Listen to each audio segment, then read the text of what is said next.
ধরুন আপনি একজন গৃহিণী অথবা একজন চাকরিজীবী অথবা একজন প্রবাসী।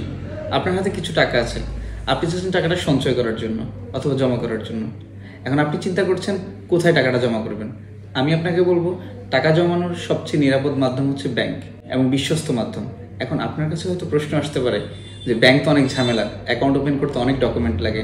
আমি বলবো না, আমরা মহিষুতবাজার সিটি ব্যাংক আউটলেট আপনার পাশে আছি ঝামেলাবিহীন আপনাকে ব্যাংক অ্যাকাউন্ট করে দেওয়ার জন্য। ব্যাংক অ্যাকাউন্ট করতে কী কী লাগে, কী কী ডকুমেন্টের মাধ্যমে আপনি চাইলে সহজেই চমৎকারভাবে একটা ব্যাংক অ্যাকাউন্ট ওপেন করতে পারেন। প্রথমত আমরা দুই ধরনের ব্যাংক অ্যাকাউন্ট হয়, সেটা হচ্ছে সঞ্চয়ী অ্যাকাউন্ট আর একটা হচ্ছে বিজনেস অ্যাকাউন্ট অথবা কারেন্ট অ্যাকাউন্ট আমরা যেটা বলি। আমরা যারা সাধারণত প্রবাসী, গৃহিণী অথবা শ্রমিক, কৃষক আছি, আমরা করবো হচ্ছে সঞ্চয়ী অ্যাকাউন্ট। একটা সঞ্চয়ী অ্যাকাউন্ট করতে কী লাগে? সিম্পল ডকুমেন্ট, আপনার এনআইডি কার্ড অথবা জাতীয় পরিচয়পত্র আমরা যেটাকে বলি, আর হচ্ছে আপনার 2 কপি ছবি। আপনি যাকে নমিনি দিবেন, আপনার অবর্তমানে যিনি এই টাকার মালিক হবে, সে হচ্ছে আপনার নমিনি, তার 1 কপি ছবি এবং 1 কপি এনআইডি কার্ডের ফটোকপি নিয়ে কিন্তু আপনি মহিষুতবাজার সিটি ব্যাংকে চলে আসবেন। আমরা খুব সহজেই চমৎকারভাবে আপনার অ্যাকাউন্টটা ওপেন করে দেবো। এরপর হচ্ছে ব্যবসায়িক অ্যাকাউন্ট, যেটাকে আমরা কারেন্ট অ্যাকাউন্ট বলে থাকি।